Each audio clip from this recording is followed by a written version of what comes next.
அன்னை மரியாளின் அன்பு பக்தர்களே, இன்று ஜெபமாலை பற்றி ஒரு ஆழமான சிந்தனையை உங்களுடன் பகிர ஆசைப்படுகிறேன்.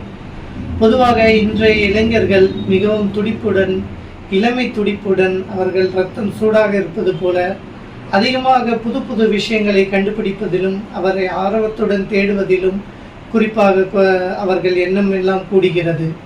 ஆனால் ஜெபமாலையை எடுக்கும்போது அவர்கள் கூறும் ஒரே வார்த்தை, it is a monotonous prayer, அதாவது ஒரே ஜெபத்தை திரும்ப திரும்ப சொல்வது அவர்களுக்கு சலிப்பு உண்டாகிறது என்று கூறுகிறார்கள். பொதுவாக நம்மளுக்கு பிடித்த நபர்களுக்கு நாம் தினமும் good morning, good evening, good night என்று பல முறை கூறுவோம். ஒரு நாளுக்கு ஐ லவ் யூ என்ற வார்த்தையையும் பல முறை யோசிப்போம். அந்த நேரத்தில் அது மொனாட்டனஸ் இல்லையா? அது சலிப்பு தராதா?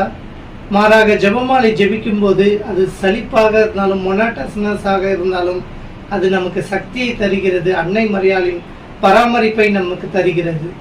நம்முடைய எண்ணங்கள், நம்முடைய வாய் ஜெபிக்கும் போதும், நம்முடைய கைகள் ஜெபமாலையை உருட்டும் போதும் நம்முடைய சிந்தனை எங்கும் சிதறாது. மாறாக அன்னையின் கண்கள் வழியாக நாம் இயேசுவை நோக்குகிறோம். அந்த வேளையில் நாம் அன்னை மரியாளின் முக்காட்டினால் அரவணைக்கப்படுகிறோம். ஜெபமாலை ஜெபிக்க ஜெபிக்க வல்லமை தான் நமக்கு கிடைக்கிறது. மாறாக அது சலிப்பு உண்டாக்கவில்லை. எந்த ஒரு விஷயமாக இருந்தாலும் திரும்ப திரும்ப சொல்லும் போதுதான் அது ஆழ் மனதில் பதியும்.